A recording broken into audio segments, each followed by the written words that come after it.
voiture qui n'a pas la ceinture. D'accord? C'est un truc qui m'est arrivé, ça. C'est bon? Non, je la vois. Allez, garez-vous, là, garez-vous! Allez, mais dépêchez-vous, oh là là. Baissez la glace, là, s'il vous plaît. Allez, bonjour. Bonjour, monsieur. Supposez, vous savez pourquoi je vous arrête? Eh ben non, franchement... Non, vous savez pas. Vous n'avez pas lu les journaux, vous savez pas qu'il faut mettre la ceinture, là, vous savez pas. Ah, mince, je viens Oui, juste- oui, c'est ça. Vous venez de partir, je suis sûr, vous habitez là et vous allez là-bas, c'est ça. Je vais chercher les enfants. C'est ça, ils sortent voilà. dans- Mais franchement, les femmes, je- vous êtes toutes les mêmes. J'en ai 3 à la maison, c'est pareil, toujours des excuses. Bon, allez, donnez-moi les papiers. Dépêchez-vous. Pas que ça à faire, hein. Je sais pas où je les ai mis, alors... Allez, excusez-moi, voilà, mais... voilà. Je voudrais pas y habiter dans ce sac, moi. Bon, allez-y. N'en profite pas. Et voilà, monsieur. Non, mais attendez, défaites-les, après vous allez dire que je vous ai volé de l'argent, sortez-moi tout, là, correctement, s'il vous plaît, enfin. Écoutez, je vous assure, je viens Oui, juste de partir, oui, voilà, je sais. Soyez pas agressif comme Je suis pas agressif, je vous demande des papiers, vous faites une infraction, c'est pas ma faute quand même, vous allez pas m'engueuler maintenant, non? Mais je vous ai rien dit, monsieur. Non, si je suis agressif, vous me dites, je suis très calme. Présentez-moi vivant ces pièces. Voilà, D'accord. mais je venais juste de partir. S'il vous plaît. Je vais chercher les enfants, écoutez... Vous êtes madame? Si dans la voiture, ça avait été un jeune de cité, par exemple, qu'est-ce qui se serait passé? Outrage, rébellion. On peut le faire, on peut essayer. Charles Rogeman travaille depuis 15 ans dans les quartiers populaires. Il m'a toujours dit « Cette violence qui sape la vie sociale, nous pouvons l'enrayer. On a les outils pour ça, c'est une question de volonté. » Il a convaincu le ministère de l'Intérieur d'expérimenter sa méthode de thérapie sociale dans les écoles de police. Dans ce premier stage, 15 policiers de terrain, formateurs en école, élaborent avec lui une nouvelle pédagogie pour les futurs gardiens de la paix. Ces jeux de rôle, ici, sont un miroir grossissant qui aide à s'interroger sur certains comportements problématiques. Le but de cette démarche, recréer des liens avec un public hostile, afin que la police soit perçue comme un service public et non plus comme une armée ennemie. Comment on assoit son autorité quand on est un mec comme Gérard avec un jeune de cité? C'est On va vous dire, intéressant, je sais pas si c'est pas vous des voulez. préjugés, c'est de l'expérience. Le même individu, il va pas intervenir de la même manière quand il va être tout seul face à une femme dans la journée qu'avec 2 collègues la nuit face à un individu qui sort des cités, qui est peut-être maghrébin et des choses comme ça. Il va voir que tu contrôles quelqu'un d'autre, et ça on l'a dit, attention les gars, surveillez vos collègues, parce que des fois, eh ben, qu'est-ce qu'il fait? Il va se rapprocher, il va dire t'as un problème avec... Tu vois, tout de suite. Et il va venir automatiquement, ça se fait, c'est presque... Je vais pas dire c'est pas de l'inconscient, mais parce qu'il va dire ça sent pas bon. Allez là, au bord, garde-toi là, garde-toi. Ouais, on va pas me crier dessus, là. Allez, baisse la glace là, s'il te plaît. Ouais, doucement. Bon, tu sais pourquoi je t'arrête, je suppose. Ouais, ouais. Attends, tu restes assis dans ta voiture. Oh, Je te te demande de touche pas, sortir. là. Moi, tu Mais te tu calmes. sors pas. Ok, tu te Ne calmes. touche pas. Tu te calmes. Tu n'as pas la ceinture, je veux voir les papiers de la voiture, s'il te plaît. Oui, oui, oui, doucement. Doucement, là, doucement, vas-y. Oh, je les donne, les papiers, faut pas me parler comme ça, moi. Hein. Alors, qu'est-ce qu'il a, monsieur, là? Qu'est-ce qu'il veut? Allez, doucement. Qu'est-ce qu'il veut? Je te respecte, tu me respectes. Pour l'instant, donne tes papiers, ok? De voilà les papiers. Voilà. Restez calme. Je On va donne rester les papiers. calme. D'accord, je les prends, tes papiers, ok? Voilà. La voiture, c'est à toi? Bien sûr que c'est à moi, qu'est-ce que tu crois? Je l'ai volé ou quoi, là?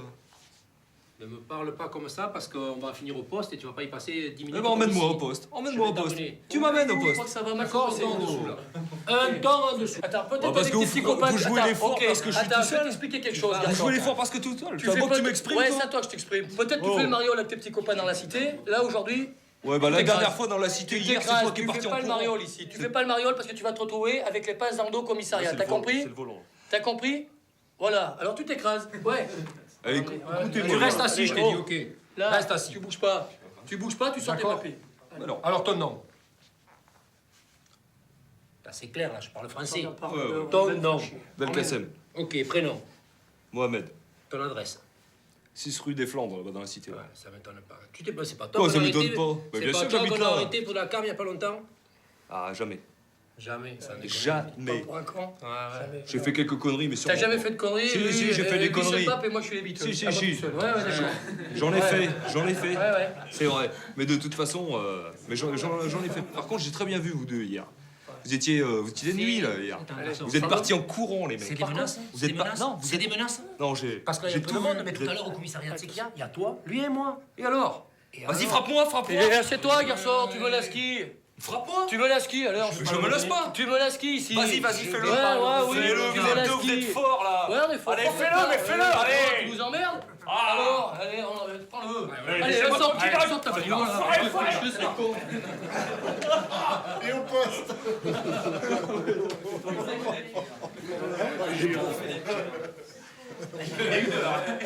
Moi, j'aime pas la police, ça se voit dans mon rôle. Ouais. J'ai. Toi, t'as déjà une méfiance aussi. Ah bah oui, ils arrivent là, c'est des cakes. Donc, puis en plus, bon, je me mets un peu à la place du rôle, j'ai le sentiment que là, ils sont forts.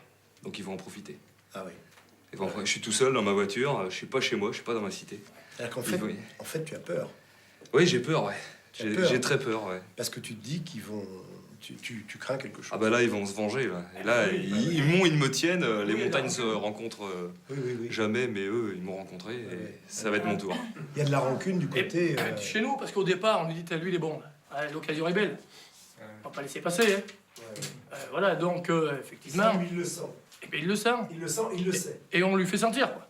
Et on le fait sentir. Parce qu'à la limite, si on lui fait sentir, on sait qu'il va mordre et on va déclencher.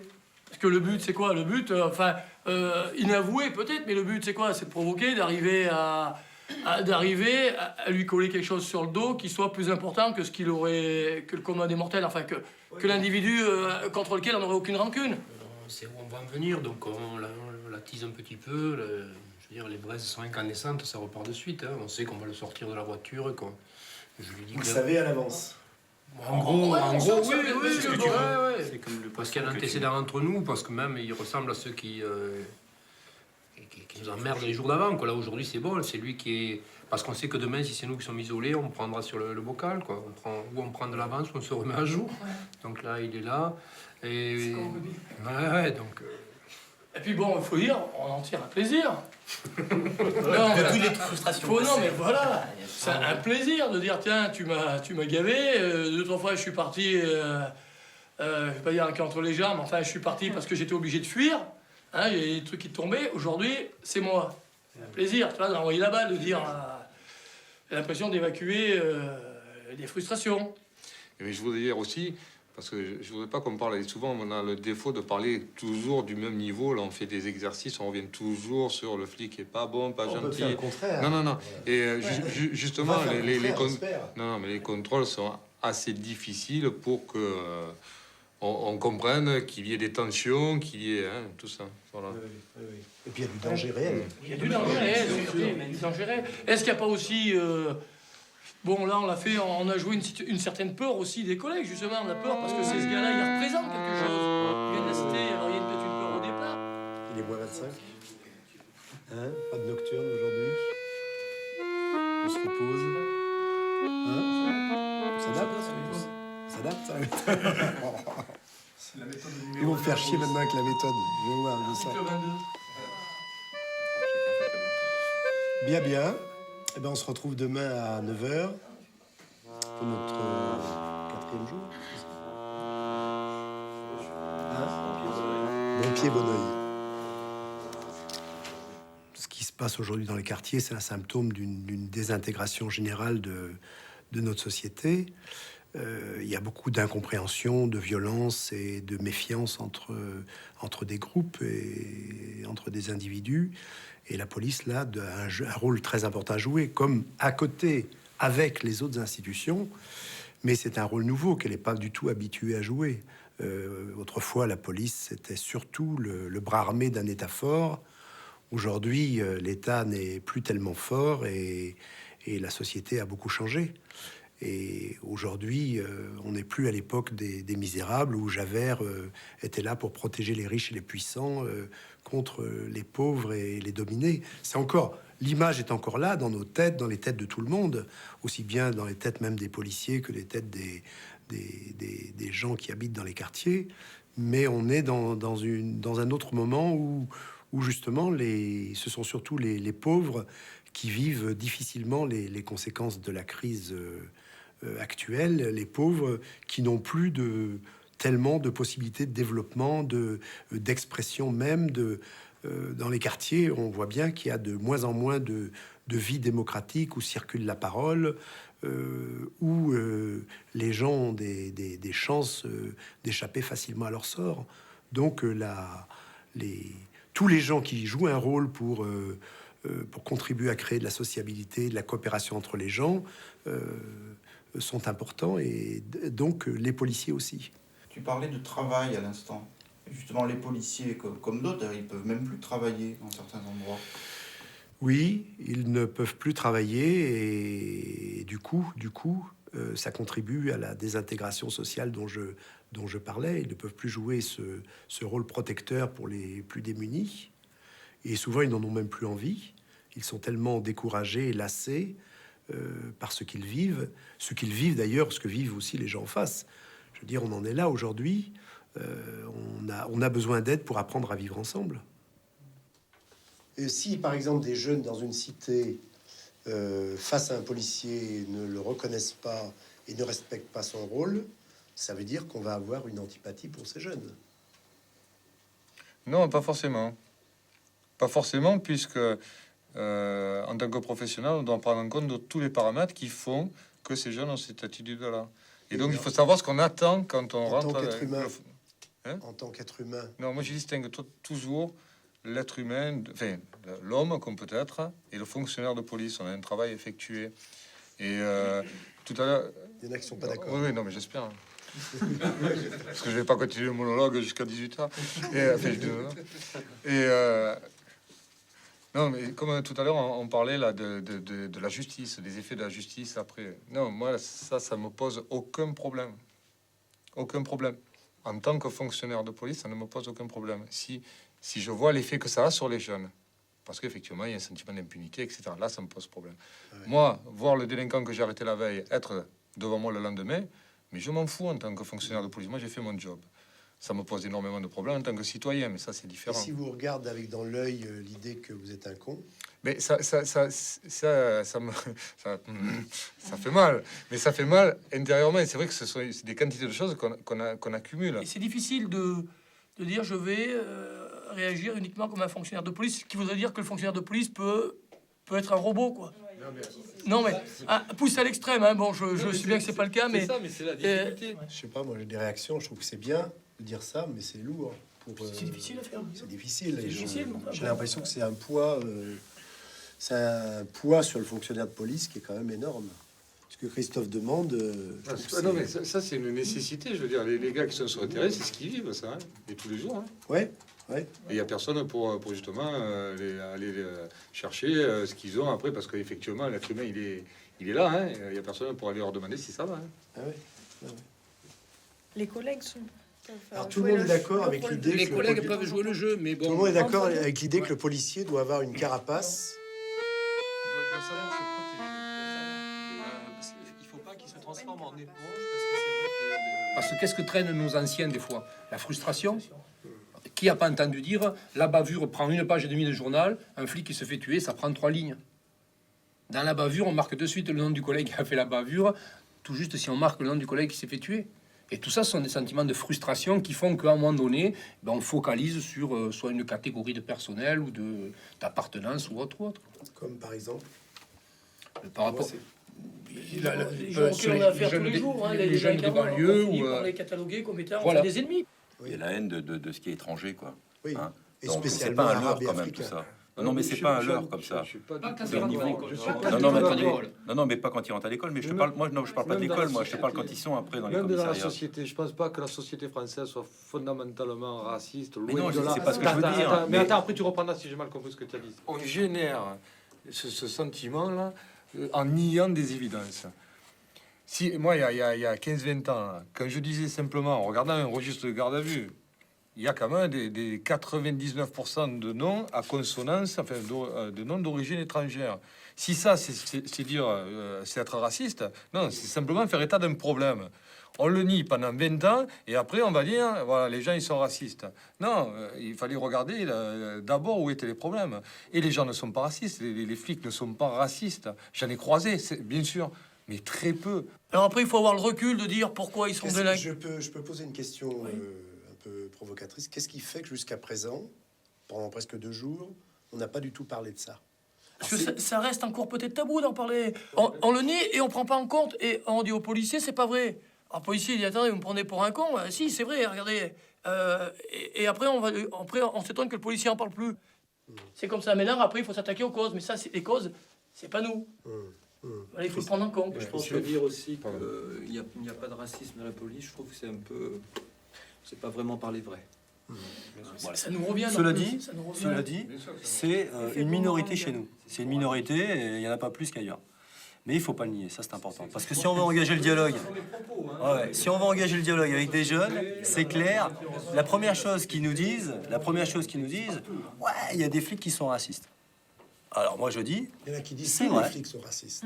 Il y en a qui disent tous les flics sont racistes. Alors moi je dis, c'est vrai, ça arrive quelquefois, mais c'est une minorité. Ah, il y a des flics qui boivent. Il y en a quelques-uns, effectivement, je ne le nie pas. Il y a des flics qui... Il ne faudra pas prendre ça. Il y a des flics qui volent. C'est vrai, parce que des fois, ils vous donnent même les noms. Moi, ça m'est arrivé sur le Havre.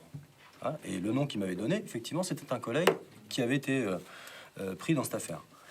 Maintenant, je dis, il ne faut pas s'arrêter là. C'est-à-dire que moi, j'ai aussi des choses à dire. Il y a des jeunes qui menacent. Il y a des jeunes qui insultent la police. Hein, il y a des jeunes qui agressent. Donc là, tu comprends que c'est pas normal non plus. Et une fois qu'on s'est renvoyé la balle, on peut peut-être discuter ensemble. Si on veut aider des élèves ou des policiers en formation continue à améliorer, je dirais, la relation qu'ils ont avec la population de ces quartiers-là, qui est grosso modo à 80% aujourd'hui maghrébine ou africaine. Bon, ça c'est clair. Si on veut les aider, est-ce que s'ils sentent qu'ils ne peuvent pas dire ce qu'ils pensent du problème, ce qu'ils ressentent, ou comment ils voient les choses, est-ce qu'on va pouvoir faire quelque chose avec eux de réel ou non? Ça fait partie de notre stage de se dire, est-ce qu'on va, en tant que formateur représentant l'institution, est-ce qu'on va leur laisser une liberté de parole totale dans laquelle ils pourront dire, ça m'intéresse pas de communiquer avec eux parce que j'aime pas ces gens-là? Est-ce qu'on va le laisser dire ça, ou est-ce qu'on va lui dire stop, l'institution policière, un policier doit pas dire Oui, non, ça. mais quand on dit, c'est vrai, quand on dit on n'est Oui, pas raciste dans oui. la police, mais parce que déjà, c'est le langage que nous donne l'institution. On n'est pas raciste, c'est-à-dire que c'est ce qu'on nous dit à l'école, c'est ce qu'on enseigne aux élèves. Eh bien, on a raison de l'enseigner, c'est ce qu'on nous dit, mais donc c'est ce qui va forger notre culture, et quand on va parler, eh ben, on va pas parler peut-être avec ce que le gars il ressent avec son cœur quand il est dans les cités, parce que des fois il a eu des moments de... Et on va pas pouvoir l'aider. Des moments difficiles, des moments de haine. Travailler. Qui a pas dit ici? Et là, il faut arrêter la langue de bois. Moi, ça m'arrivait d'intervenir dans des quartiers difficiles. Quand on subit des violences, qui a pas dit putain, ils me font chier, ces Arabes et ces trucs comme ça, et ils nous emmerdent. Qui l'a pas dit? Même si on l'a pas pensé, qui l'a pas dit? Faut arrêter. Faut arrêter la langue de bois. Moi, ça m'est arrivé de le dire et puis après de me dire dans ma tête, putain, mais comment tu deviens? Comment tu deviens? Mais tu t'étais pas comme ça avant. Les collègues qui t'ont connu avant d'entrer dans la police, ils te reconnaîtraient pas. Parce qu'on est dans un contexte et on le dit. Alors, si on commence par dire le policier peut pas dire ça parce qu'il est policier, Oui, mais c'est eh là ben, où il faut faire attention. Parce Et que la le question de la policier- liberté de parole, eh ben, c'est une question vraiment qu'on pose aujourd'hui, qui est importante. Est-ce qu'il faut la créer? Quelles sont les limites de cette liberté de parole? Comment on fait quand il y a dans un groupe un leader qui défend dans cette liberté de parole telle opinion? Comment on travaille avec ça? C'est toutes ces questions-là qu'on a besoin de travailler. Et on va maintenant déjeuner.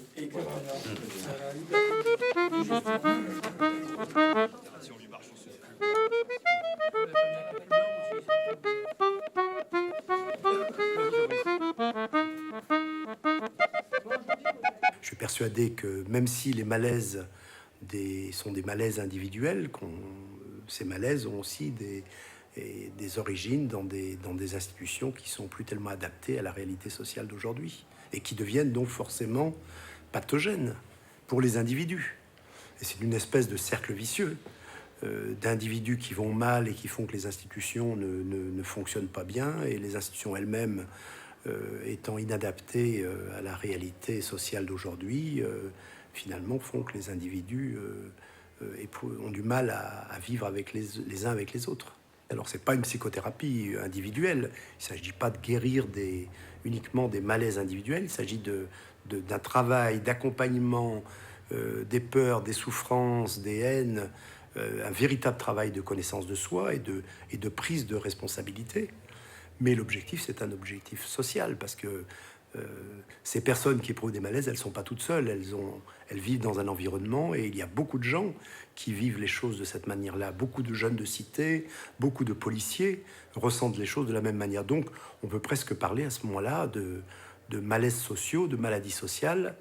Et ce qui m'importe, moi, ce qui m'intéresse, c'est de voir comment on peut agir pour changer. Je pense que ça, on a un problème de travailler tous ensemble rapidement, une décision entreprise, d'adapter. Tout à fait. On n'est pas obligé de... Justement, dans ce état partenariat, parce que là, on peut avoir plus d'éléments sur un tel modèle. Et là, même dans les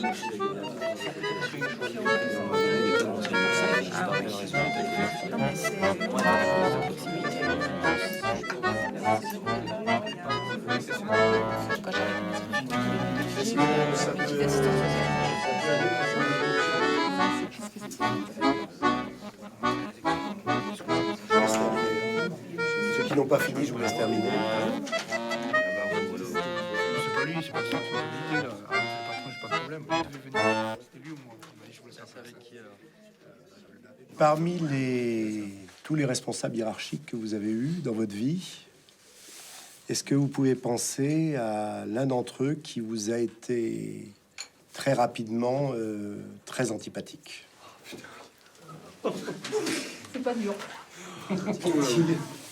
Si je le vois, je le tue. Alors, vous... Non, c'est pas... Non, mais je vous demanderai pas de le dire. Hein. Non, c'est un... Oui, bien sûr. C'est quelque chose que vous n'aurez pas à dire, vous n'aurez pas à en parler.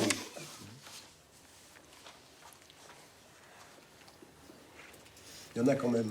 Oui, c'est difficile de trouver. C'est difficile de qualifier. Qualifier. Vous essayez de qualifier en étant précis. Surtout...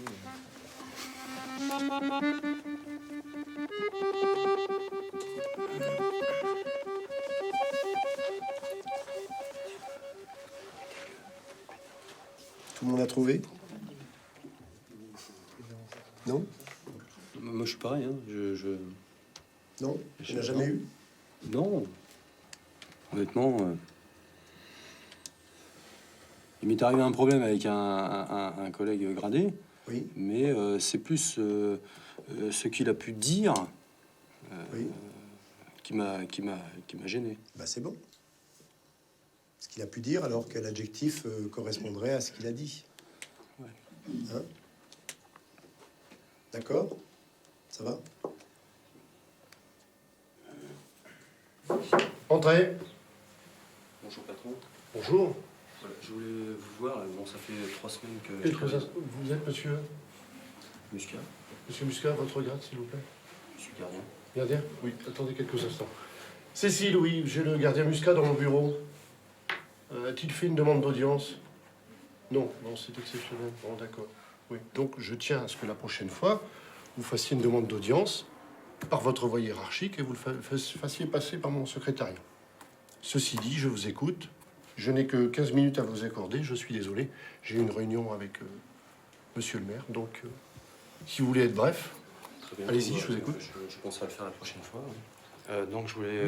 Pensez-y, oui. Allez-y. Donc je voulais vous dire que ça fait 3 semaines que je travaille dans le quartier et bon, j'ai des problèmes à vous exposer et je pensais peut-être qu'il serait intéressant de solliciter une réunion avec les différents partenaires du quartier. 3 semaines, vous avez déjà des problèmes.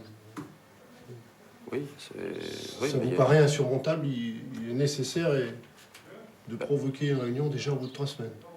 Vous m'avez demandé si j'acceptais ce rôle, donc bon, moi je me suis porté volontaire. Je pensais que c'était important de vous rendre compte de ce qui se passait. Je vous le redis, je ne peux pas tout gérer, ce n'est pas possible. Informez votre hiérarchie intermédiaire, parce que là, vous occultez une partie du service, c'est pas normal. Donc dans ce cas-là, qu'est-ce que je dois faire là? Écoutez, moi je vous conseille, pour l'instant, faites pour le mieux. Faites-moi un rapport circonstancié des faits que vous faites passer par votre hiérarchie, et pour l'instant, essayez d'arrondir les angles et de faire pour le mieux, et nous verrons ce que nous pouvons faire d'ici 15 jours, 3 semaines. Très bien, patron. Voilà. Je vous remercie. Au revoir, gardien, bonne journée, bon courage.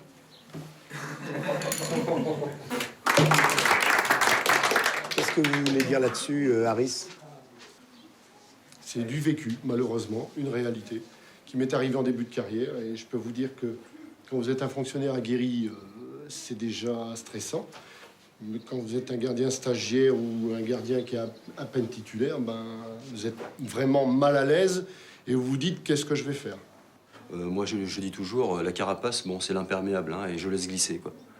Le jeune, lui, il aura du mal à accepter ça. Et moi, j'ai eu des jeunes qui m'ont contacté en étant vraiment mal parce que effectivement, ils étaient partis avec plein d'envie.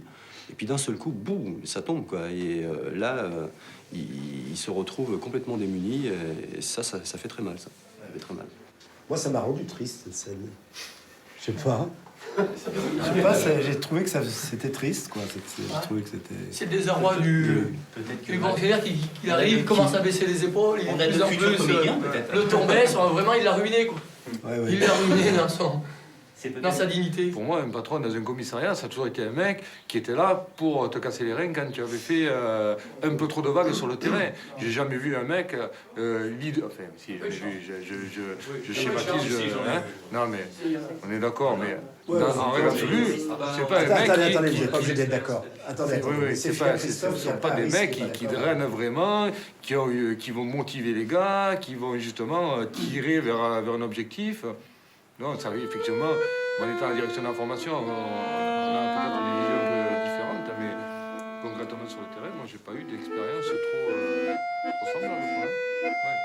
Oui. Harris n'était pas d'accord. Cette façon différente d'être formé, de travailler, va se répercuter sur leurs relations avec le public. L'idée, c'est que dans les relations avec le public, ils sont dans une position de supériorité, mais qui est impossible à tenir en raison de ce qui se passe aujourd'hui dans les quartiers, en raison d'une remise en cause générale de l'autorité partout. C'est intenable, mais ils essayent de s'y tenir, et il y a beaucoup de souffrance parce que c'est impossible, et donc fatalement après beaucoup de rejet de cette population qui n'accepte pas d'être soumise. Et comme eux, exactement comme eux, n'acceptent pas d'être soumis à l'autorité. Mais eux n'ont pas le choix. C'est-à-dire qu'eux savent que alors ils se débrouillent comme ils peuvent, c'est-à-dire qu'ils ont raconté comment ils dévient, comment ils peuvent saboter le travail, comment ils peuvent emmerder leur chef, comment ils peuvent l'ignorer, etc. Ils ont raconté la violence qu'il y a vis-à-vis des chefs qui ne leur conviennent pas. Mais globalement, cette violence, ils peuvent pas l'exercer de front directement. Alors que dans les cités, les jeunes ont la même violence, mais cette violence, eux, n'ont pas de... pour eux, ça constitue pas un problème, ils ont rien à perdre. Donc ça les gêne pas du tout d'exercer leur violence contre ces agents des services publics. Et pourquoi c'est les policiers qui doivent changer? Tout le monde doit changer. Tout le monde dit ça. Tout le monde, les jeunes dans les quartiers disent, mais c'est pas à nous de faire un pas et d'aller dialoguer, parler avec les policiers.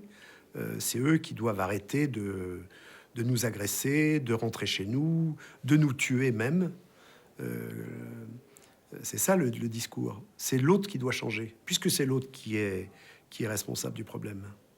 C'est très difficile, c'est presque une révolution culturelle, ça, que nous avons besoin de faire. C'est la compréhension que nous sommes partis d'un système et que nous avons un pouvoir dans ce système. Mais à partir du moment où, admettons que chacun se mette à se sentir responsable de tout, est-ce que ça ramène pas à l'impuissance aussi vite qu'on en est sorti? Non, c'est pas responsable de tout. C'est responsable de ce qu'on fait à l'endroit où on est. C'est ça le commencement. Ça suffit pas. Mais à partir du moment où on se voit une responsabilité, on a un pouvoir et on peut changer des choses. On a la responsabilité d'être soumis, d'être obéissant. On a la responsabilité d'éprouver de la haine. On a la responsabilité de ne pas aller vers l'autre. On a des tas de responsabilités. Ça ne règle pas les problèmes, la responsabilité. C'est le premier pas. Le règlement, il est là. Et moi, je suis comme vous. Je le subis. C'est comme ça. On ne peut pas faire autrement. Attendez. Il y a peut-être des directives. Ça, vous n'allez pas commencer.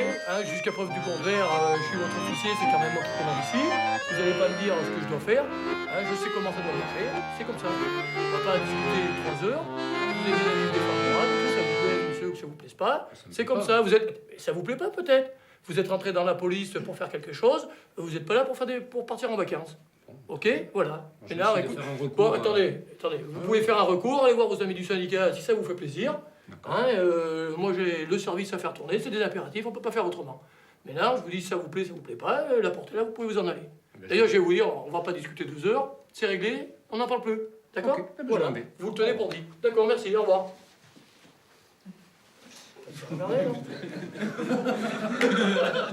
Vous con dans toute la splendeur, quoi. Justement, on laisse pas le temps de répondre, on laisse pas le temps de... Ouais, on a un petit peu... C'est un petit peu caricaturé quand même, parce que je vois pas, j'imagine pas trop l'officier répondre de cette manière. Mais après, il est plus crédible, il ne peut plus... Il sait très bien qu'il est en faute, là. Non. C'est intéressant de voir que la réponse de Gérard ne peut être que la violence. Ou ce que j'ai fait, c'est-à-dire, puisqu'il veut pas, après tout, pourquoi pas, je vais faire le flic de base, c'est pas péjoratif, hein. On me dira, je ferai le sac de sable qu'on appelle chez nous, quoi. Il faut mettre devant une ambassade, je me mets devant une ambassade, il faut se mettre dans le car police, je me mets dans le sac de sable. Le sac de sable, c'est-à-dire aucune inertie, quoi. Ou s'il y a un peu de mouvement, je suivrai, quoi. Je chercherai pas à freiner, mais en aucun cas, je me mettrai devant. Plus d'initiative. Je serai le mouton au milieu du troupeau, et puis... Au point barre. Et puis après, il y a les moyens de détourner, quoi. Nous, à notre niveau, au niveau le plus bas de la hiérarchie policière, on est seul au monde, et on n'est pas rattaché à l'institution police. L'institution police, c'est un idéal, c'est une idée qu'on se fait de la société, de notre rôle dans la société. Mais la maison police n'est qu'oppression pour nous. Donc on n'a pas intérêt, en tout cas, on n'a pas cette motivation à développer l'image d'une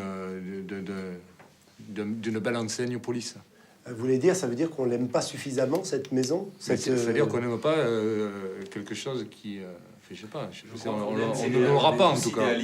On doit aimer l'idéal, mais la hiérarchie nous renvoie une telle mauvaise image, quoi, de cet idéal que on l'aime pas autant qu'on voudrait l'aimer. Peut-être, je sais pas, mais c'est comme ça en tout cas que peut-être à certains moments je l'ai ressenti personnellement. Bon, eh ben, on a vécu une étape. On va aller déjeuner là.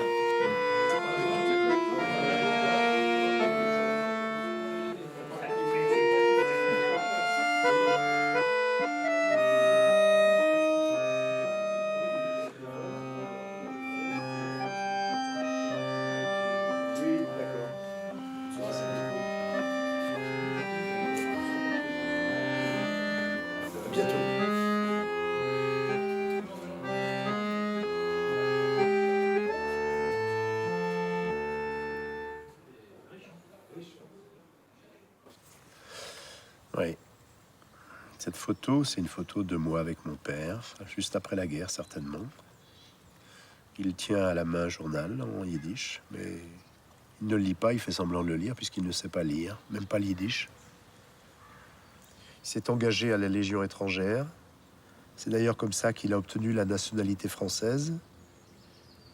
Je crois qu'il lui a été retiré d'ailleurs ensuite pendant l'occupation, qu'il a retrouvé après la libération. Je suis né pas très loin d'ici, à Villeurbanne, à côté de Lyon, en 42.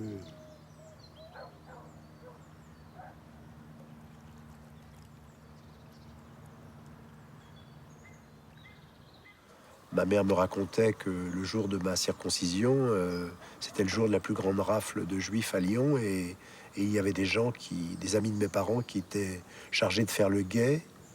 Et donc j'en ai gardé justement une impression d'insécurité totale et l'impression d'être un rescapé, bien sûr.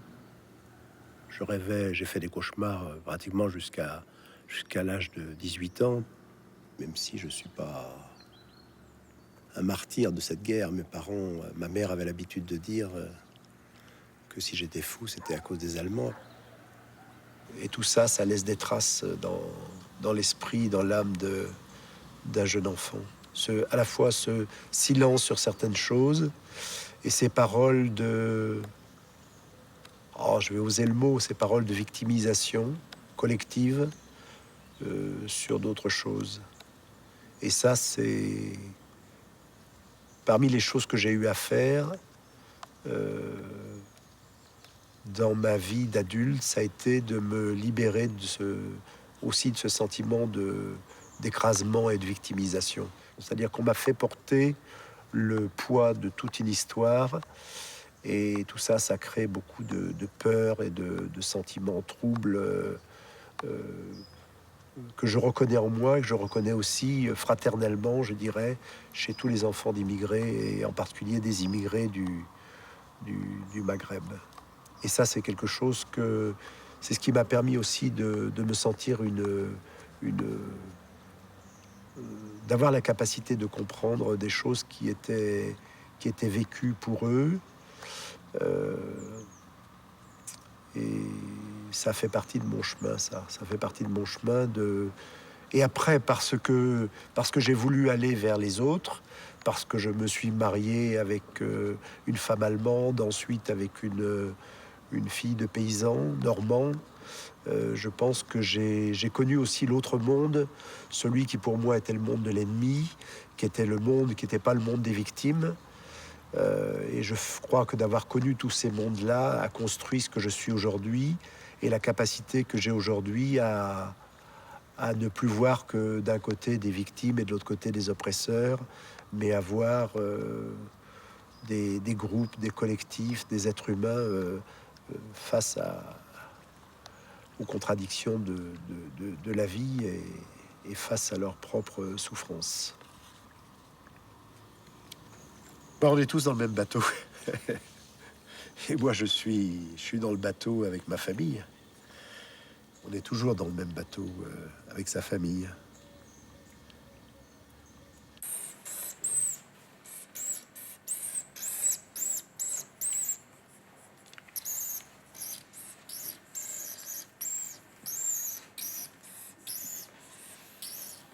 C'est quoi pour vous un quartier? Quand vous avez fini, c'est vous qui interprétez le dessin et vous en discutez entre vous. Qu'est-ce que vous avez essayé de montrer?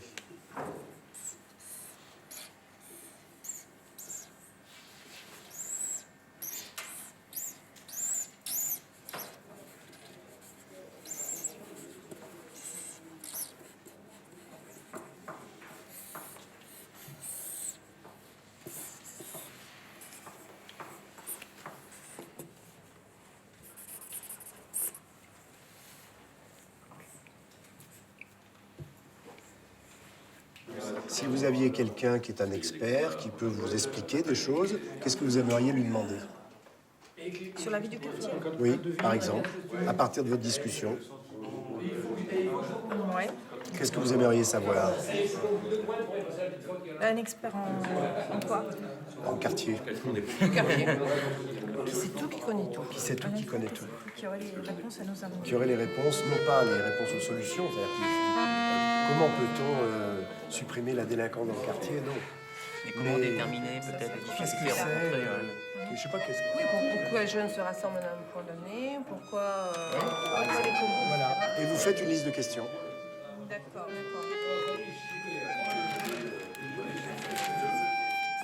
Hein? Discussion libre. Ça veut dire quoi tout ça? Il y a pas mal de choses. Il y a du monde. Hein? Qu'est-ce que ça veut dire tout ça? Les pompiers qui se font mettre des machines à laver sur la tronche. C'est qui a fait les pompiers là? Ça devrait être les pompiers. J'ai fait le drapeau français. J'ai fait le drapeau français parce que en France, c'est la République. Moi, j'ai symbolisé les dégradations avec une boîte aux lettres. Et Alors ça, la bière 8-10, le cône de juin. Ah, ça vient du mais quartier, vous ça. avez la réponse, vous de présence d'autant d'armes? C'est-à-dire... Ouais, parce que A, dollar, enfin bon, 100 $, 100, drogue, c'est un outil, là. Moi, je me C'est un pose la outil. question de savoir comment ils se procurent alors, les c'est plus armes pourquoi, de c'est comment 4e catégorie. C'est comment, alors? Bah, si vous avez la réponse, moi je l'ai pas.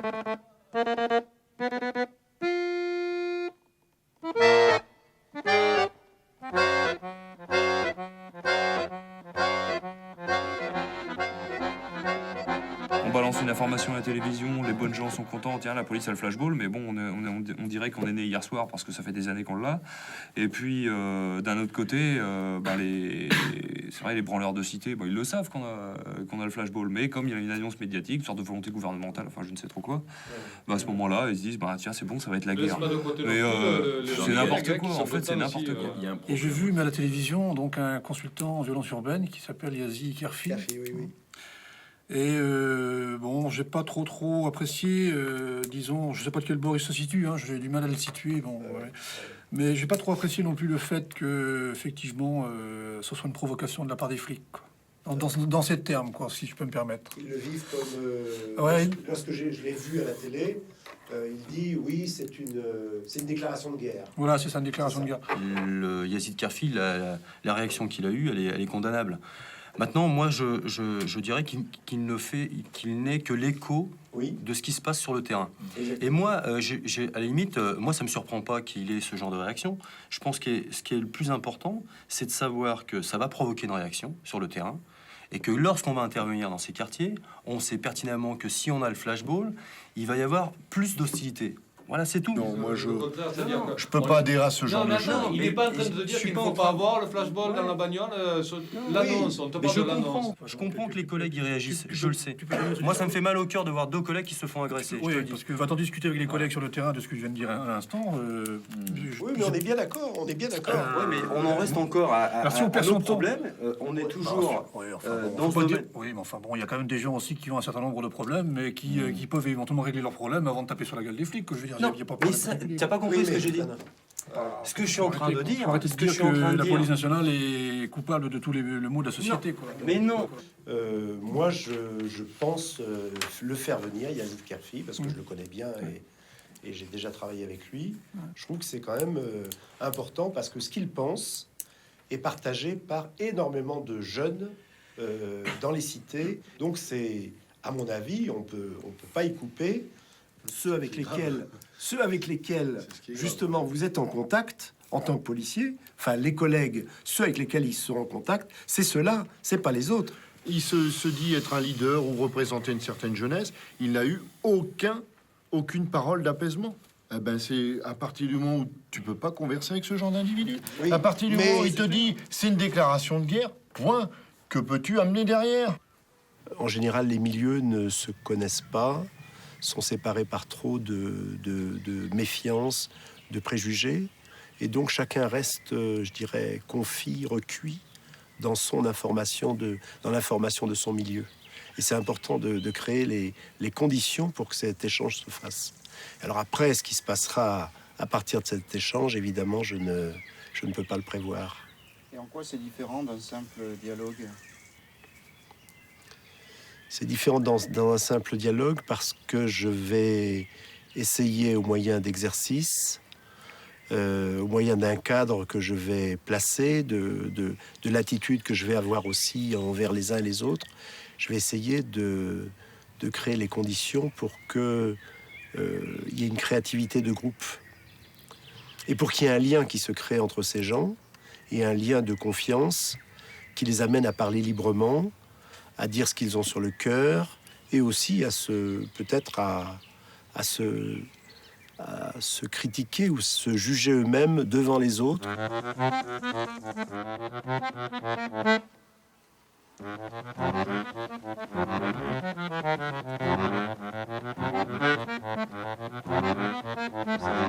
Alors, est-ce que les consignes sont claires? Oui. Je répète quand même. Le groupe des 4, vous êtes des experts chargés par le ministère de l'Intérieur de prendre des décisions sur comment doit fonctionner la police dans les quartiers. Et c'est vous, les 4, c'est-à-dire Mohamed, Ahmed, Nordine et Yazid, c'est vous qui êtes chargés de mettre ça en place. Bon. Ça, c'est votre travail à vous. Mais vous mettez en position, vous êtes en position de décideur à chaque fois. Ils sont dans la stratosphère. Vous êtes dans la stratosphère du pouvoir. C'est dangereux. Mais ce n'est qu'un jeu, hein, vous redescendez. Juste une question là. Pourquoi volontairement vous avez souhaité qu'il y ait un régulateur qui soit au niveau des groupes des gens de la police ici pour réguler un petit peu le débat? Par contre, vous ne le proposez pas dans le groupe des invités. Très simple, c'est parce que vous êtes que 4. et que 4... 2 contre 2. Non, non, je pense que 4, c'est moins difficile que tout le monde prenne la parole que 7. C'est tout. C'est la seule raison. Un petit peu dans le même esprit que Mohamed. Pourquoi penser qu'il faut absolument un régulateur dans le groupe des policiers? Est-ce qu'on n'est pas capable de s'autogérer? Eh ben pourquoi pas. Moi, je propose que chaque groupe fasse comme il veut. C'est de produire de l'intelligence collective, mais il faut qu'on se la partage après. Et moi, je repars, et chaque fois, je repars sans rien. Groupe qui réfléchit, groupe qui réfléchit. Alors moi, je suis un groupe qui réfléchit. Désolé, les Ah. gars. On va là-bas? Allez. Chauffé à Médor-Eslan? Oui, simplement, j'ai besoin de savoir où sont les groupes. Vous êtes dehors? On va dehors? Oui, non, on n'est que 4. Au fond, là-bas. Ici, ils disent tous, dans les écoles de police, on n'apprend pas que c'est comme ça dans les Qui ressort une problématique, après aux formateurs de faire passer le message. Non, revoir le contenu de ce qu'ils apprennent en école de police. Ils le disent Ouais, mais tous, quand tu ce qu'on revois apprend à le l'école de police, quand on arrive dans les quartiers, c'est complètement différent. On l'a pas appris, ça. Donc c'est différent. Ça te prépare. Il y en a qui travaillent à l'aise. Hein? Alors messieurs, la technostructure. Ça y est, la politique est prête.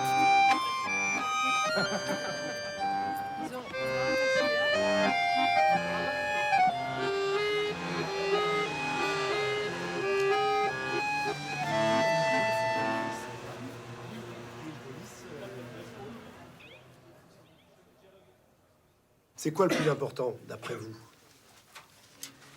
Intensifier la communication entre les habitants puis les policiers. Oui, mais encore. Ça veut dire quoi? Concrètement. Oui, concrètement. Que ce soit dans... Enfin, on parle aussi à travers... à travers des actions, dire bonjour, discuter avec des jeunes là où ils sont, dans les cages d'escalier, dans une association, on peut aller voir ce qu'ils font, faire du partenariat avec eux. Plus il y aura du dialogue entre eux, et mieux ça ira. Moi, il me semble actuellement qu'il n'y a pas beaucoup de dialogue, on est plutôt dans l'évitement. On partage là, ce que tu viens de dire hein, sur la communication, etc. Qu'est-ce que tu vas dire au mec hein, il va te dire, mais qu'est-ce que tu veux que j'aille discuter discuter, on va s'en prendre plein la gueule. On avait pris ce matin, le cas de l'intervention, c'est sur le groupe de jeunes en bas du bloc. C'est récurrent comme problème, hein, ça revient dès qu'il fait un peu chaud. Et ben eux, leur seule intimité, tout ce qu'il leur reste, c'est tu sais, la cage d'escalier. À un moment, quand la police arrive, et ben, ils sont en plein dedans, quoi. Alors, tu te dis comment on fait pour juste au milieu que ça se passe bien, quoi. J'ai l'impression que Marie-Pierre n'est pas d'accord avec toi. Non, et puis bon, déjà, le regroupement des jeunes au bas dans la cage d'escalier, ils sont pas forcément réunis uniquement pour discuter. On sait très bien qu'il se passe des choses dans les cages d'escalier et que je suis pas tout à fait d'accord. Il faut intervenir. Enfin, les collègues sont du terrain, savent de quoi il s'agit. Et tous ces petits délinquants, ces petits prédateurs qui se réunissaient dans les cages d'escalier sont aujourd'hui en train de passer à des... sont en train de devenir des criminels et se rassemblent. Ils sont en train de passer au crime organisé, ni plus ni moins. Puisqu'il n'y a qu'à descendre un étage en dessous et d'aller visiter les caves, et on trouvera des armes de guerre, des choses comme ça à l'intérieur. Pourquoi pas les bazookas, puis, On trouve bien sûr, on en trouve. Non, mais vous généralisez, là, on a toujours vécu dans les cages d'escalier. C'est des confrontations d'idées. C'est une cité avec une cage d'escalier. Il y avait des regroupements de jeunes. Il y a les services de police qui arrivent. Et bien les gestes aussi. J'aime bien donner des ailes, mais j'aime bien les gestes. Il y a les deux qui rentrent avec le tonfa à la main, contrôle d'identité. Il y en a deux qui sont à côté avec les trucs électrochocs, là. Et il y en a un qui est à côté avec la grosse bombe lacrymo. Comme ils disent les jeunes, ils disent le contrôle, il y est. Ils acceptent le contrôle police parce que de toute façon, ils n'ont pas le choix. Comme je leur dis, vous êtes face à la loi, vous êtes obligé d'obtempérer. D'accord? Mais c'est le côté provocation qui ressort. Pour eux, c'est de la provocation. Et au bout d'un certain moment, ils attendent que les flics ils montent dans la voiture. Ça le pique. Et ça insulte et ça balance la caillasse, etc. D'où conflit avec le temps. C'est de la provocation. Je cite des exemples. Maintenant, je vais arriver là où je suis pas d'accord avec la dame. Là où je suis pas d'accord avec vous, c'est quand vous dites non, parce qu'il y a un certain nombre de réalités. À la rigueur, ces situations-là, j'ai envie de dire, on en est tous conscients, on a envie de les aborder, etc. Mais il y a d'autres situations où il y a des cages d'escalier, comme vous dites, effectivement, c'est des criminels. d'accord, mais qui sont connus, qui sont ciblés. Et la police n'y va pas. Au départ, on n'a pas forcément l'information de savoir si c'est des jeunes qui discutent simplement, si c'est des jeunes qui font du business. Alors qui on envoie? On envoie le police secours, on envoie la BAC. Et comme c'est des unités qui sont prévues au départ, la BAC, pour faire du judiciaire et pour interpeller, ils vont pas intervenir de la même manière dans une cage d'escalier que va intervenir à la limite l'îlotier qui serait là la nuit, on ne sait pas pourquoi, mais il serait là la nuit. Il interviendrait certainement différemment parce qu'il connaît les jeunes, parce qu'il sait que ceux qui se réunissent dans cette cage d'escalier, eh ben, a fortiori, c'est pas des délinquants, il en connaît quelques-uns, il interviendrait à lui tout seul, à la limite, je veux dire, à lui tout seul avec un collègue, mais il saurait exactement tout ce qui se passe. Et que toutes ces interventions dans les halls d'immeubles, ça se passe souvent la nuit ou en début de soirée, et qu'en début de soirée, ben, on a des forces qui sont les brigades de roulement, qui sont les BAC et qui sont des équipes d'intervention. Et on n'a plus pratiquement cette police de proximité.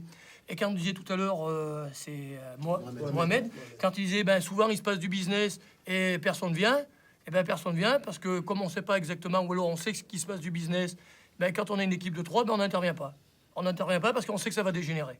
Donc on n'intervient pas. Et après on intervient quand on est 15, parce que se dit là on va pouvoir rentrer. Et la fois où on intervient on est 15, et ben s'il se passe rien et on tombe sur 3 individus qui discutent, et ben c'est mal senti. Il faut pas nier ce qui se passe, comme l'a dit Jacques.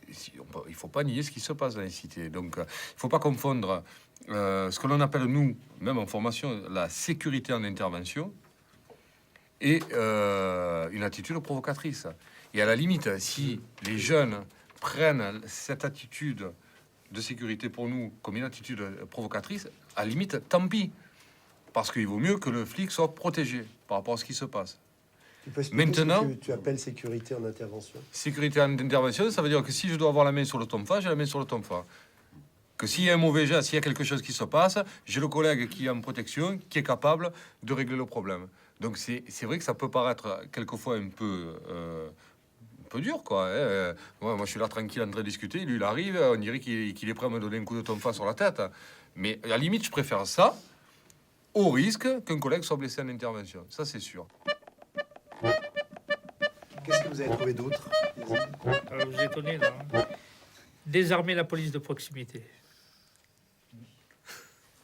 Mais non, mais je parle que pour moi, si c'est une police qui va pour la communication, pour le dialogue, c'est difficile de dialoguer avec une arme dans la poche, quoi. Donc il n'y a pas besoin. Pour la police pour ceux qui interviennent par rapport aux délinquants, des choses comme ça, ok, qu'elles soient armées.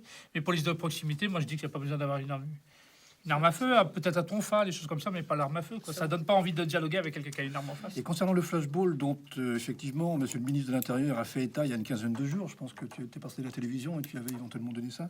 On en avait parlé le dernier stage. Oui. Ça il faut un débat. Il faut ça. Oui. Non, mais je veux dire par là qu'il faut faire attention. Il faut faire attention aux termes aussi, parce qu'effectivement, les termes que tu as employés, déclaration de guerre, c'est pas bon non plus, quoi, à mon avis. Logique de guerre, je l'ai dit. Oui, et si effectivement l'usage du flashball doit être effectif, et ben il sera effectif que dans un seul cas, c'est le cas de la légitime défense. Et quand moi j'ai vu des images à la télévision où j'ai vu un fonctionnaire de police prendre son service en mettant un gilet pare-balles et en entendant qu'effectivement beaucoup d'associations sont contre le fait qu'il porte un flashball, je me suis dit c'est quand même pas possible, quoi. Lui il peut être la cible, mais il n'a pas le droit de se défendre. Des fois il y a des armes qui sortent alors que c'est pas de la légitime défense. Ouais, mais sortir, c'est pas utiliser. L'emploi et l'usage, c'est deux choses différentes. Oui, voilà. Mais des fois, il y en a qui tirent une balle dans la tête alors qu'on peut tirer ailleurs que dans la tête. Ça, c'est. Oui, mais c'est une. Oui. Tous les jeunes en parlent dans les quartiers, tout le monde en parle, et puis ils trouvent qu'il y a une injustice. Alors, si on veut impunité zéro, c'est pour tout le monde. Dans l'autre sens, il y a des. Attendez. Des deux côtés, d'accord, mais il y a des jeunes qui brûlent des voitures, qui. Oui, mais. Impunité zéro pour tout le monde, mais s'il y a un policier qui tire une balle dans la tête alors que pour arrêter une voiture, il aurait pu tirer dans le pneu, on l'applique pour tout le monde. Rien que ça, c'est faux. C'est que l'usage des armes. Argument facile. Attends, pas tous en même temps. C'est pas un argument facile. Il faudrait que dans les quartiers l'entendent, ça. Après, vous faites ce que vous voulez après. Mais ça rend dans la tête, ils ont l'impression que les policiers peuvent faire ce qu'ils veulent dans ce cas-là. Tu prends toutes ces affaires, tu les additionnes, puisqu'ils ont une mémoire sélective aussi, au bout d'un moment, ou alors que le juge, il explique aux gens, ben voilà, pourquoi on a quitté cette personne, pourquoi il a tiré dans une balle dans la tête pour arrêter une voiture. Faut que si personne ne s'explique, ça retombe sur les policiers. Donc c'est pour ça que. Attends, Yazid, je pense que tu peux quand même écouter. Quelque part, entre guillemets, les experts. T'as souvent les têtes quand même, ces balles-là, quand même. Non, mais je pense que tu peux écouter les experts en matière de tir. Et je pense que nous sommes quand même dans ce domaine. Où je te fais tirer sur une cible qui bouge, et on est deux moniteurs de tir de la vieille école où on a cramé les cartouches. Je peux te promettre que c'est pas facile de toucher. Tu tires en direction d'eux. Tu fais ça, tu le fais Je te dirais presque comme tu peux. Et il faut savoir que ça, je parle d'élèves gardiens qui tirent une fois par semaine, c'est-à-dire qu'ils vont faire 25 tirs dans l'année à peu près. Mais quand les collègues sont sur le terrain, ils tirent 3 fois dans l'année. Ils vont tirer 3 fois dans l'année dans le meilleur des cas.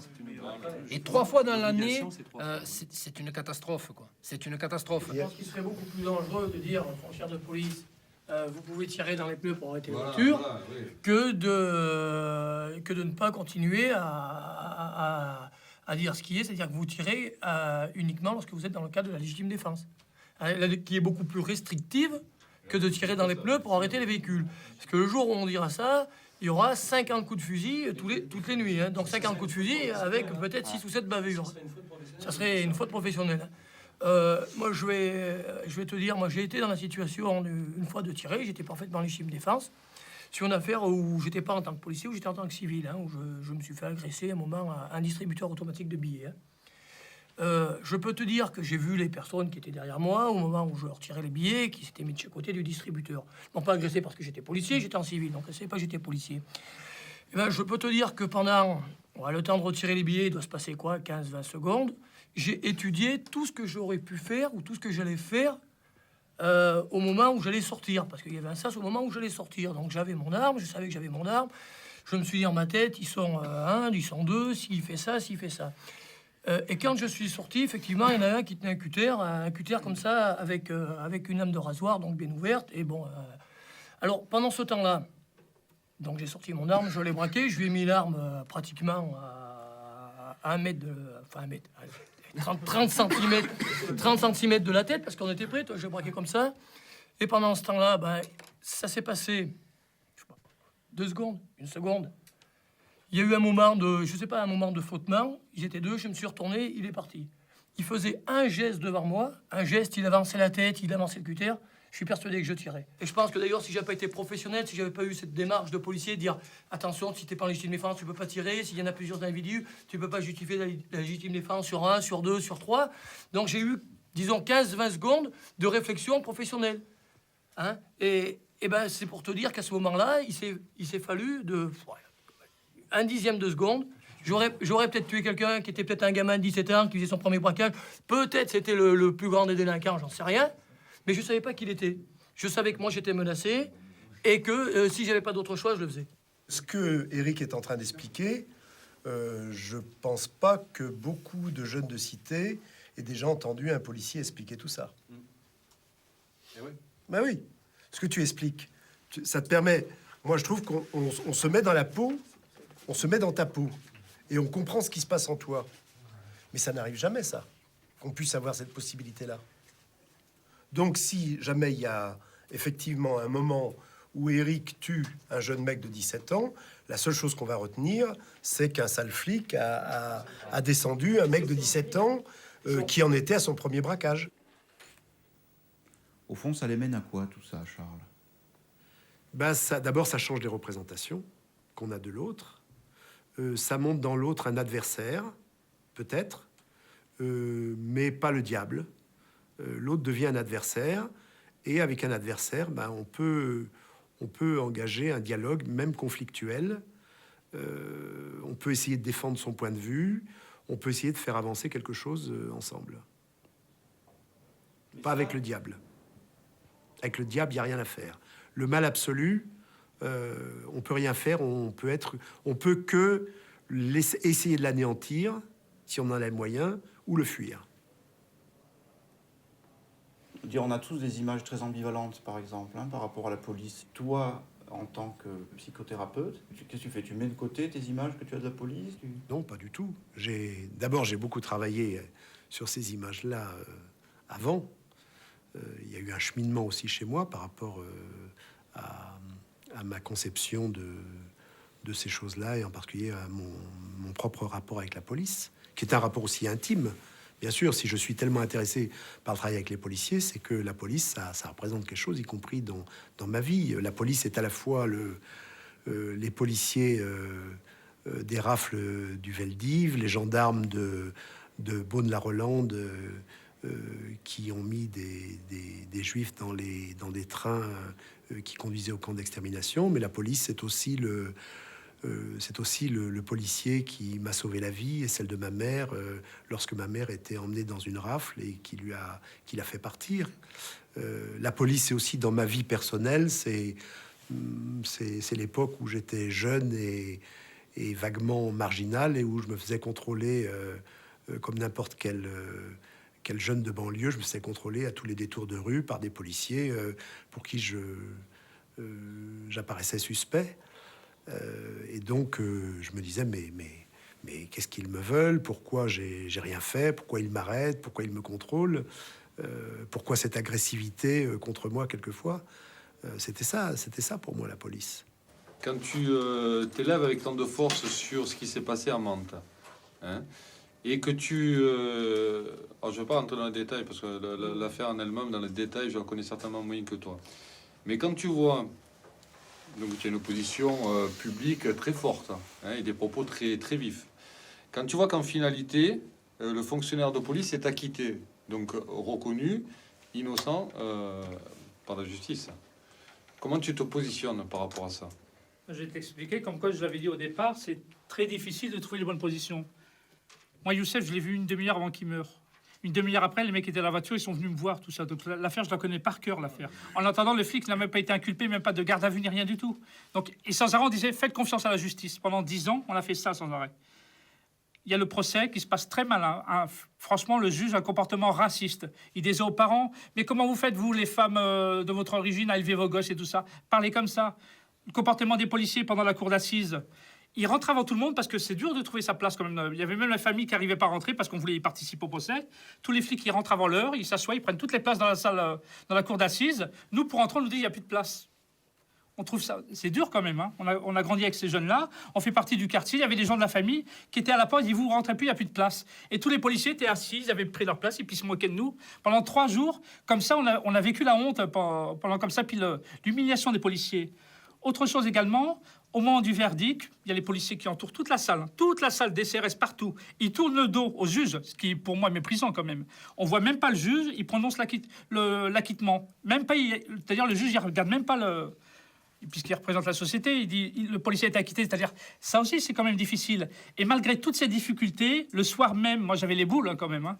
J'étais dans le quartier et j'ai dit aux mecs, brûlez pas des voitures, ne faites rien du tout. Les policiers, ils attendent que ça. Il y avait partout des policiers avec les matraques. Ils attendaient comme ça, ils passaient devant les jeunes, ils se moquaient. On peut prouver de la légitimité. Que le juge, il descende sur le quartier et qu'il dise à tout le monde pourquoi on a acquitté alors.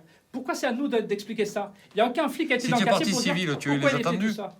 Mais on n'a vu personne, on voit personne. Pas. Si mais c'est pour une moi, c'est bavure, une c'est une injustice. bavure, point. Ça peut arriver peut-être aussi, quoi. Il faut l'assumer. C'est tout, on fait tout pour calmer l'affaire. Non, mais... J'essaie d'améliorer attends. la relation entre les jeunes, la police et les juges. Même si moi, je suis en colère, ça n'empêche pas. Police, justice, moi, encore une fois, je pense pas qu'on soit épaulé. Et je t'assure qu'à mon sens, si le gars a été acquitté, c'est que juridiquement, il doit y avoir des choses. Juridiquement, c'est des gens qui étaient comme ça. Mais non, mais il faut lire les attendus, il faut lire... C'est marqué, hein. Pendant tout le... Oui, j'ai participé aux 3 jours. Pendant tout le procès, la victime, c'était le policier. C'était pas ça. À aucun moment, ils ont eu de l'empathie pour la mère de famille qui pleurait sans arrêt pendant le procès. Franchement, on était scandalisés par rapport à ça. Mais on accepte. La justice, elle est comme ça, mais c'est dur après expliquer aux jeunes. Je dis, ça fait rien. La justice, elle a dit qu'il y a eu légitime défense, mais répondez pas comme ça, ne répondez pas à cette provocation. On a du mal à savoir et tout ça, mais répondez pas. Et il n'y a pas eu d'émeute, il n'y a rien eu, ça n'a rien passé ce soir même. Bon, tu parles de cette affaire, moi je veux pas y revenir dessus, tu as un sentiment d'injustice, moi je t'ai écouté, je pense que je te comprends un peu.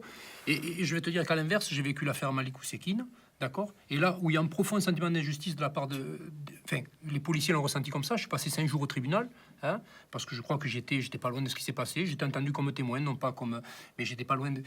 Et là, je peux te dire que le sentiment d'injustice, il est terrible chez nous aussi. Ça ne veut pas dire que ça enlève quelque chose à ton affaire, ouais, on est d'accord.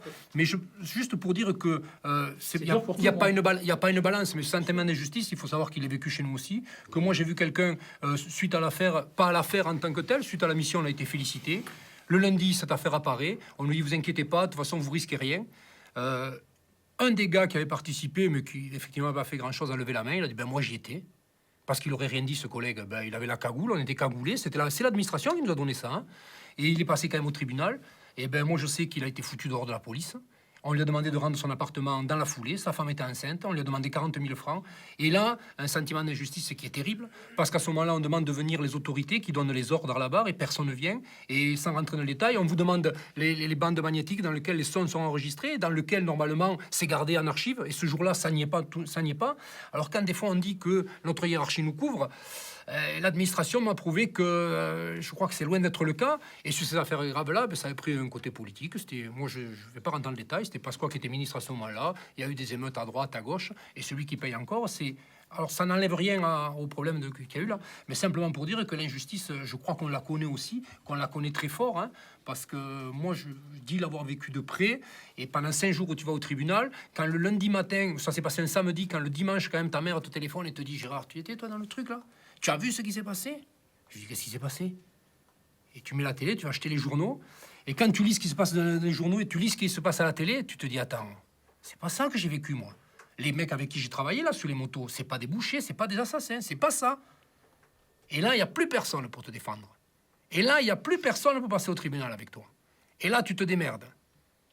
Et là, hop, fin du tribunal, vous êtes reconnu coupable, monsieur, vous devez 40 000 francs. L'administration, ah ben ouais, vous êtes coupable, démerdez-vous. Vous devez rendre l'appartement. C'est un appartement pas de fonction, mais loué pas. Il faut le rendre de suite. Ma femme est enceinte. Je veux pas savoir. Dégagez. Et quand, sachant que sur le fond de l'affaire, il y a une mort d'homme, c'est grave, d'accord, hein, mais que les faits n'ont pas été relatés comme ils auraient dû être relatés. Que moi, je suis le premier à dénoncer si demain quelqu'un s'acharne, si un collègue s'acharne sur quelqu'un. Eh ben non, on a un code de déontologie, il faut le respecter. Et là, on a été traîné dans la boue. Moi, ce que j'ai pas entendu dire sur les moniteurs à cette époque, qu'on était entraînés, formés pour ça. Quand je suis arrivé, moi, ce jour-là, pour travailler, je devais aller faire de l'escalade dans le cadre de mon travail. On m'a dit, tu vas sur la moto. Je dis, j'ai jamais été. T'inquiète pas, tu verras. Voilà. Donc, ça, je suis déjà beaucoup rentré dans le détail. Mais c'était pour te dire que ce que tu ressens là, comme quelque chose d'injuste, moi, je l'ai ressenti. Je peux te dire qu'à ce moment-là, tout tourne, mais on va me foutre dehors. Et ma vie privée prenait une tournure, j'ai acheté une baraque, etc., etc. On a peut-être des objectifs communs, mais on est chacun dans des mondes différents. Puis, on s'attaque à la compréhension. Alors, si nous, à ce niveau-là, imaginez les gens qui sont... quelqu'un dans un quartier qui a fait un flic qui ne se connaissent pas du tout, c'est forcément conflictuel. Donc, de toute façon, on a tous pris perpétuité, on est condamnés à vivre ensemble. Ils ne sont pas d'accord, mais c'est un conflit sans violence. Et pour moi, c'est ça, c'est un déclic. Le déclic, c'est on va poser les vrais problèmes, on va poser ce qui nous oppose, et donc on va se parler. Et dans la vie réelle, la vie habituelle, des gens comme Yazid ou Gérard ne se le disent jamais. Et il y a de la violence à la place. C'est-à-dire, il n'y a pas de conflit, mais... Il n'y a pas de conflit, il n'y a pas de conflit, il n'y a que de la violence. Il y a de la violence du côté de ceux qui estiment que les policiers ont un comportement intolérable, et il y a de la violence aussi du côté des policiers. Et là, parce qu'ils sont capables de se parler, parce qu'ils sont capables d'être en conflit, ils peuvent entrer dans la vérité de l'autre. Ils peuvent l'entendre. Et c'est un moment, je trouve, très émouvant. C'est le moment où chacun, le moment où Gérard, puisque c'est Gérard qui l'a fait le premier, le moment où Gérard dit « Je comprends ce que tu as vécu. Et maintenant, je te demande de comprendre ce que moi j'ai vécu. » Et c'est très important parce que à partir de ce moment-là, ils peuvent se mettre à travailler ensemble en ayant mis sur la table ce qui les opposait. Mais ils peuvent se dire, bon, voilà, nous nous reconnaissons, nous comprenons l'injustice qui a été vécue par l'autre, et nous allons essayer d'apporter des remèdes. Et ça, c'est pas un rêve. Et ça ne veut pas dire qu'ils sont amis pour la vie. Ça veut dire qu'ils vont se friter encore bien des fois, parce qu'ils ont beaucoup de sujets de fritage, justement. Ils en ont beaucoup. Mais ils vont pouvoir les aborder les uns après les autres. Et c'est ça qui va leur donner... En fait, pour moi, c'est un peu comme ça qu'on peut rêver de contribuer un peu à changer la société. Déjà, il y a plus grand monde sur les quartiers qui intervient, qui fait vraiment les choses positives. Au fur et à mesure, tout le monde s'en va. Puis, et tout le monde le dit, vous verrez, la génération qui arrive, à chaque fois dit les petits qui arrivent derrière, c'est des fous furieux. Ils sont encore pires. Et tout le monde le dit, puis en fait, quand c'est vrai en plus. Alors, qu'est-ce qu'on fait par rapport à ça? Est-ce qu'à un moment donné, on fait pas le bilan? Mais il y a la question, c'est ce que vous pouvez faire vous. Ouais. Ah oui, c'est ça. C'est là-dessus qu'il faut qu'on travaille. Quel moyen on aura sur tout ce qu'on peut faire ensemble. Et qu'est-ce qu'on veut faire ensemble? Oui, mais c'est très bien ça. Oui, mais si tout le monde dit nous, c'est pas à nous de faire, c'est aux autres, on est mal parti. Ça ne peut pas être que les élèves policiers qui, évidemment, qui s'attellent à ce type de travail. Alors, c'est quel projet construire auquel les élèves policiers, parmi d'autres, pourraient contribuer, quoi. Je pense que c'est à nous de faire avec d'autres. Avec d'autres, oui. Voilà, je pense que... Absolument. Et avec vous, avec quelqu'un comme Yazid, et des Yazid, je pense que je ne sais pas s'il y a d'autres gens qui mènent le même combat que celui que tu mènes à l'heure actuelle, mais c'est vrai que si tu es tout seul aussi, dans ton coin, bon, difficile. Il y a rien chacun de notre côté, de toute manière. Parce que je prends dans la formation... J'ai jamais eu un coup de fil de commissaire, d'un policier, on se serre la main et après on parle 5 minutes. Jamais, ça n'a jamais existé, quoi. Alors que les gens savent, ils te connaissent, tu passes partout, ils sont là. Dans ton propre quartier, tu traverses ton quartier, rien, personne ne te demande rien. C'est ça le sentiment, mais pour beaucoup de gens, de se sentir inutile. Moi, je serais le premier, d'ailleurs, j'en parlais à Yazid, j'ai envie de le revoir. J'ai envie de le revoir. Mais est-ce que notre institution, elle n'est pas foutue de dire, eh ben Yazid, il va aller à Clermont-Ferrand, quand les formateurs vont faire leur stage NFE, il va faire profiter de ses connaissances aux formateurs. On n'est pas foutu de le faire, ça ?